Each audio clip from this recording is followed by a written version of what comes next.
recording in progress. Namaste and welcome to the 33rd episode of TeaTalk. This is your Dr.Shilu. Today again, I'm bringing you a very special guest whom I would like to introduce as a young, thriving tea tycoon. He is none other than Nishal Vaskuta, the founder and co-owner of Nepal Tea. Talking about Nepal Tea, we had the privilege to talk to the co-owner Pramila Subedi in our episode 8. But today's episode, it is extra special because our tea tycoon, he is sharing us some information, a cup full of information about the business prospect. If you also want to participate in this tea enthusiast business. So without any delay, let me welcome our tea tycoon and let's share the information from his own words. Good morning. Morning. Welcome to Tea Talk today. Thank you. How are you, first of all? I am doing really well. How about yourself? I'm great. Like I'm drinking Nepal tea today. Nice. So, yeah. Are you drinking one too? Yeah, I have this whole pot of green tea. Okay. That I'm starting my day with. Yeah. Yeah, and I'm feeling just wonderful. And this is Kumari Gold. So on occasion of on Nepali Mother's Day today, right? So yeah. Wish all the mothers happy Mother's Day too. Yeah, happy Mother's Day to all the mothers, you.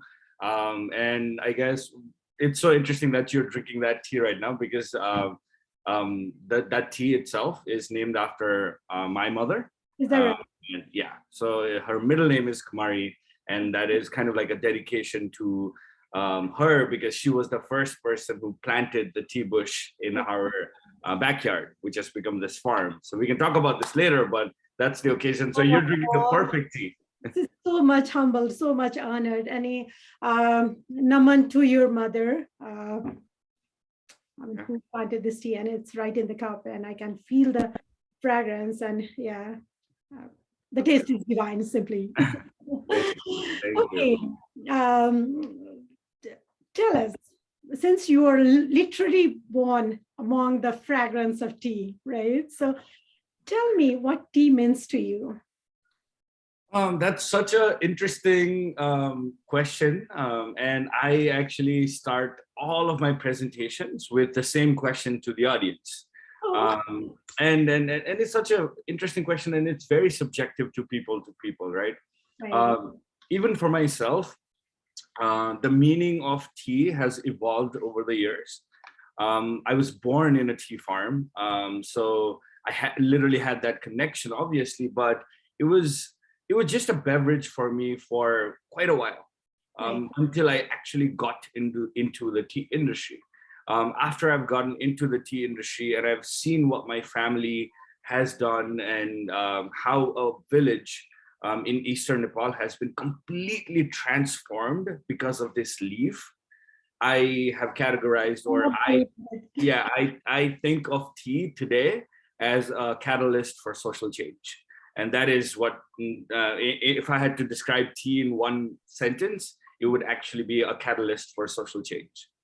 That's quite powerful. And that is very genuine answer, because that's one of the reasons I asked this, because it may be just a leaf for you, right, in the beginning, but how it evolved over time and the way you present it, it's simply, okay. Thank you. I would actually love to know what tea means to you too, because you're doing this. It's called a Tea Talk. So I think that would be such an amazing reminder for people as well. Definitely. And I'm thankful that you asked this question, because today, I mean, two of the tea enthusiasts are here, right, on sharing the same platform. But if I just put in one word, it just connects heart to heart, right? So that's all for now. Yeah. So, okay, tell me about like something, I mean, that we do not know what is written in the website, of course, Nepal Tea. And as I presented you earlier, young tea tycoon, that is what I would love to call you, right? So Tell us something from the vision of a young entrepreneur, Tea-Tycoon. What is there in Nepal tea, beside what is not written in website already? Yeah, absolutely.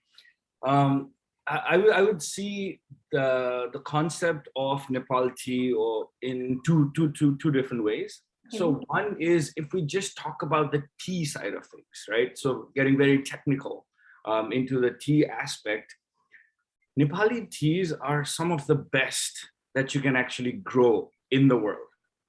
But one of the sad part is we have not been able to market it globally in our own brand. People have been drinking teas, people have been drinking Nepali teas, in fact, but they just don't know that it was from Nepal. That is one of the biggest problems in the tea industry, especially in Nepal. And Yeah. that's exactly what we are trying to solve. Um, the mountains and the the tea fields right in the hills, that, and then the elevation and the people and the topography and the microclimate that Nepal is in, and especially in the eastern Nepal, Right. that creates some of the most exotic teas. And we would want to really promote and show the people behind these teas to the world. And that is kind of like the biggest mission of our company or myself, to really show the world what Nepali farmers and what Nepali teas actually look like and taste like, and how they're so different and how they're so amazing, right? That's on a tea side of things. On a bigger picture, Mhm. one of the things that is super important to myself, and it's the biggest vision that I've taken with the company itself, is, as I said, tea has this amazing, this simple leaf, when we think about it, has this amazing capability of transforming communities, be it in the production side, be it on the consumer side, everywhere. Right. And my biggest mission or my biggest vision is to get 1 million farmers out of poverty within their generation and within my lifetime. And the reason I say that is the tea industry is kind of, the corporate tea industry is a little broken, where there's a lot of traders and companies making millions and millions, but the actual farmers are living under $2 a day. And that is not fair for a beverage that is as popular as water. In fact, it's the second most popular beverage after water. And that's not fair for the producers. So what we aim to do, and what Nepal Tea Collective is really doing with this power of this leaf, is to transform communities and transform communities back home, to get at least 1 million farmers out of poverty because of this, with the power of this leaf. Oh my So God. I would categorize it that way. Wow. Wow. No wonder. I mean, I'm glad that I introduced you as a tea tycoon, a young tea tycoon. You are.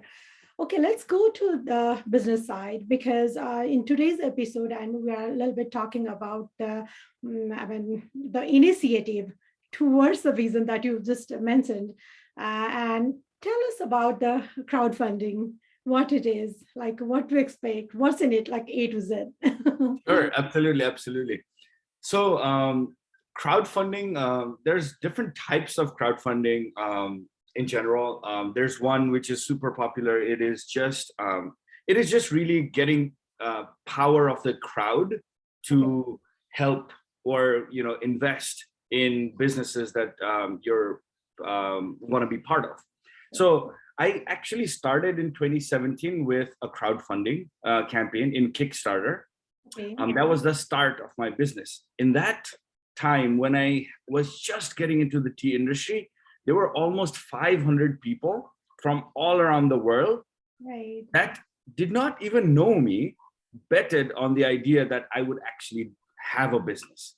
And we started our Kickstarter campaign, which is not actually investing in the project, yes, but it was more of a, the rewards were just packets of tea tourism, and all of that. But it brought 500 people from all around the world that I actually did not know, and they wanted to support the project. That's how powerful this tea is, and that's how powerful crowdfunding is. So now what I'm doing, I'm in 2022, what we are now doing is we're giving the same people who have already seen what we have done, and people who are just getting to know us, and anybody in the world that have had tea and believe in the idea that tea can transform communities, we're giving them an opportunity to actually invest in the company itself. So previously, until a decade back, the people that can invest in companies were only wealthy people, right? You had to be an accredited investor to actually invest in companies. Now that has changed. That has changed because of this company who is rallying to change the rules and laws of the whole country to actually have even small, even average earning people, or just people with just $100 to spare, they can actually invest in companies. And that is super powerful. So that is what we're doing. We're really trying to bring this power of the crowd again, and bring in at least 5,000 people together who will be able to invest in the company, invest in the vision, invest in the movement that we're trying to actually do. So a lot of this, you might have a lot of questions about how this works and all of that. Everything is super clear on a WeFunder campaign. So we're doing our campaign on WeFunder. So if you go to wefunder.com, wefunder.com/Nepal Tea Collective, you'll have every single information about how the process works.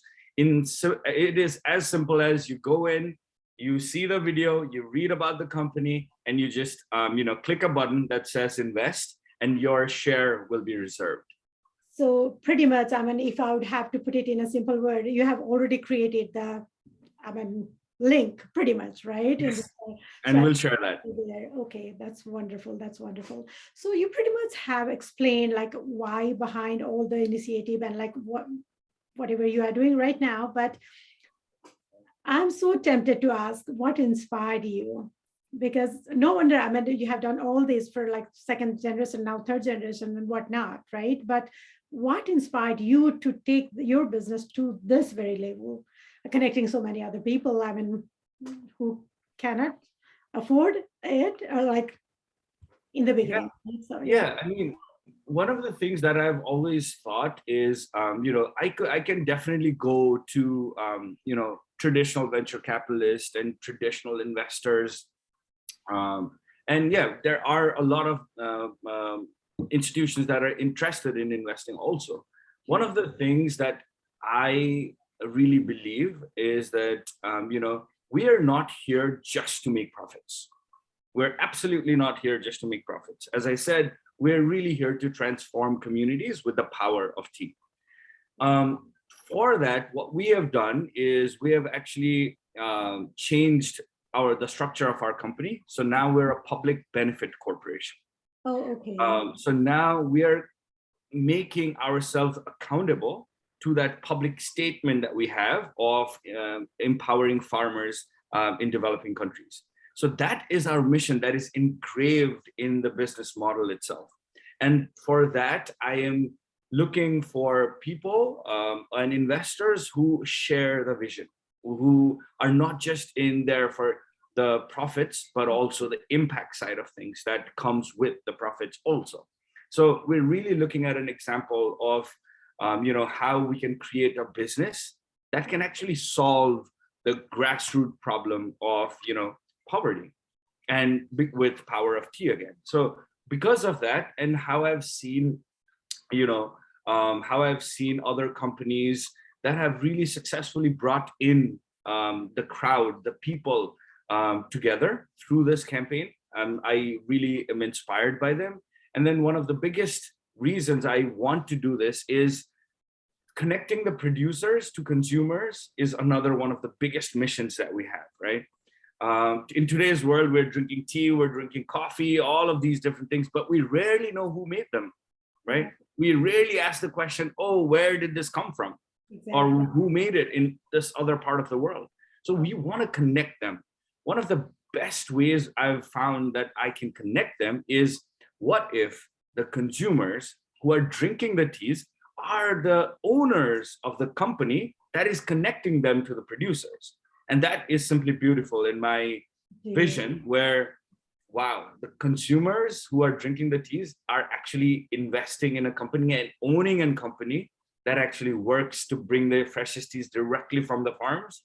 Right. Bring that That's little garden to your own self in your own home, right? And yeah, being accountable for, yeah. Wow.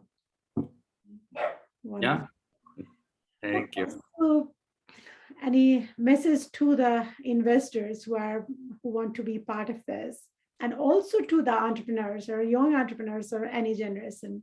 So what would you? Yeah.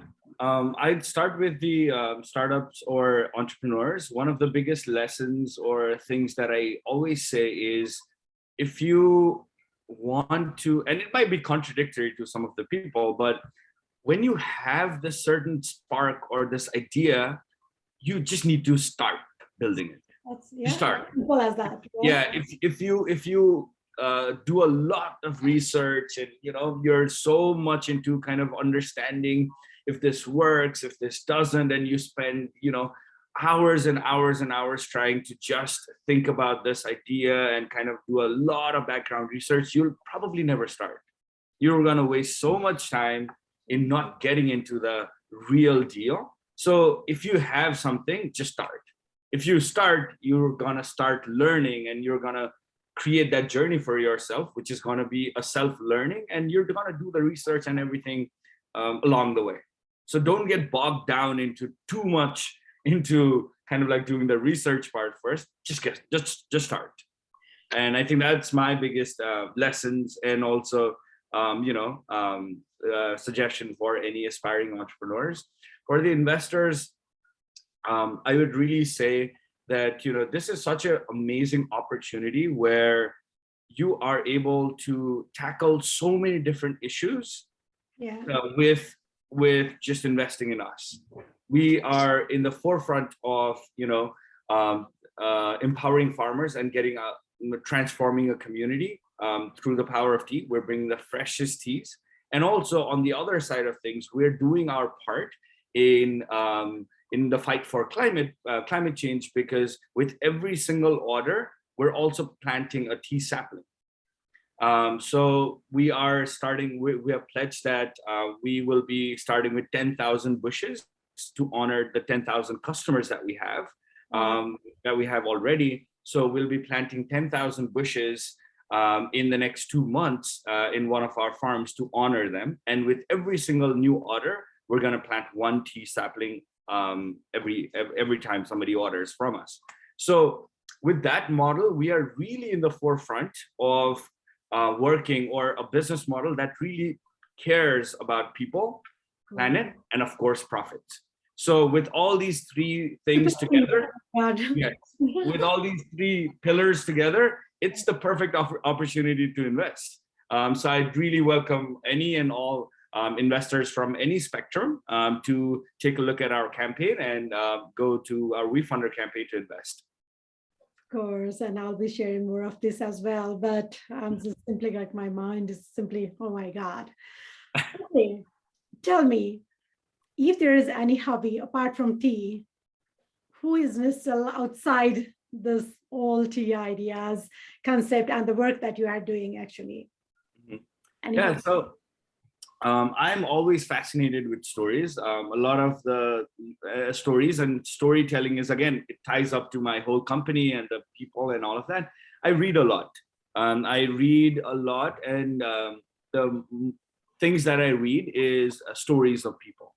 It is really, I am always moved by how there are stories within anybody, right? The stories that we tend to hear in general are stories about famous people, millionaires, and successful people and all of that. But I'm mostly interested in stories about common people, because I think they have such powerful stories and such powerful lessons that people rarely get to know, and I'm more interested in that. So I read a lot of that, a lot of autobiographies, and readers are readers, and like you're one. yeah, yeah. Absolutely that. And then I am also I've been kind of transformed into kind of a trekker. So I love to trek. I've not done a lot, but I have trekked Unfortunately, I have not been able to trek in Nepal. I found my love for trekking and the mountains in Idaho, of all places. But yeah, with the Wild Gift, I was a Wild Gift fellow in 2021. And during that time, it was my first backpacking experience where I was completely shut off from the outside world. No phones, no internet, nothing. And with 5 people, 5 entrepreneurs, we hiked the Idaho mountains for 21 days. And Oh my for God. 21, Okay, wow. 21 days, no connection with the outside world. And it was just fascinating. And after that, it has just been, I just love to be close to nature. And that is really my way of, just really getting inspired by the biggest teacher there is. And the biggest teacher, I always think about it as nature. And so after that trek, I've been to Peru with another 5 days trek. But I'm hoping to get to trek a lot of the mountains in Nepal soon. Of course. Wow.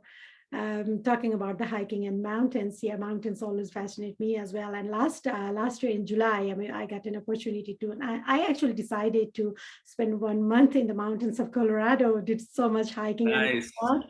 And after that, actually, I started the Sati tea. So Perfect. yeah, mountains, the nature, they are the great inspirer of all, right? And like I want Absolutely. experience like you did. Uh, I cannot even imagine like your 21 days without all technology and whatnot, right? But It was fascinating. I would actually, if I could, I would actually do it in a heartbeat right now. But but wow, yeah. that's also okay. No, can you tell we are almost at the end of the talk as well? And I know you have a very busy schedule.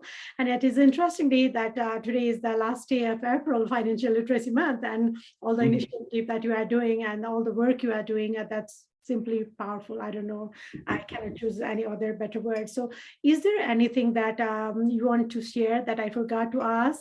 And apart from all the information that, of course, I'll be sharing in our TeaTalk as well, and everything is there in the website too, right? But is there any last word that you want to share to our investor, entrepreneurs, and to all listeners? Yeah. So first of all, is one of the things that comes to mind all the time is whenever you're drinking tea. This is for everybody, obviously. Um, we as consumers in today's world tend to take a lot of products, just anything that you consume, for granted in a way. And I really tell everybody that I meet that, whenever you're drinking your cup of tea or your coffee or your wine, beer, whatever it is, Right.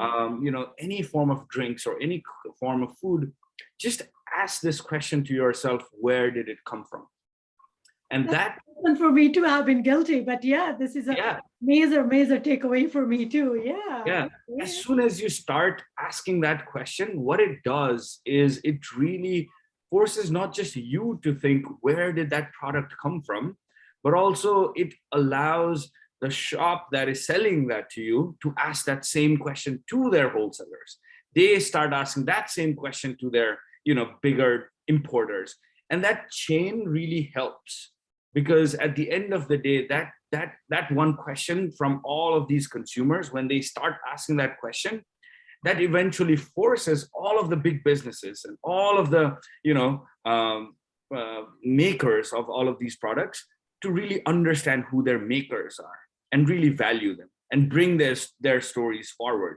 If we don't ask this question, nobody cares, right? So if we start asking this question, I think all of the businesses will really start really helping and kind of bringing the stories of the primary producers or people who are making that product, their stories forward. And we need to know who they are, because they have such amazing stories and they are so valuable that we right now we don't pay respect to that, and we should not be taking that thing for granted. So that's kind of my Of last course. words. But yeah, if you have any thoughts, questions, comments, and everything, I am very good with emails, so you can share my email as well. And at the same time, everything is listed on the website and the WeFunder campaign. And if you can share that, that would be a perfect opportunity for people to, check out our work and also be a part of the movement.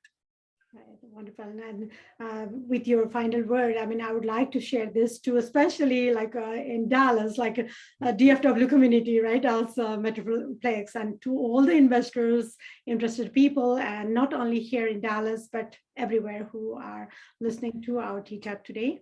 And I'm glad that I asked that last question, because now on, I will also do the thing that what I'm drinking, I would definitely check it out. So thank you so much for Thank your you. time, Michelle, and my good wishes are always with you. Thank you. Thank you so much, Lizu. Bye.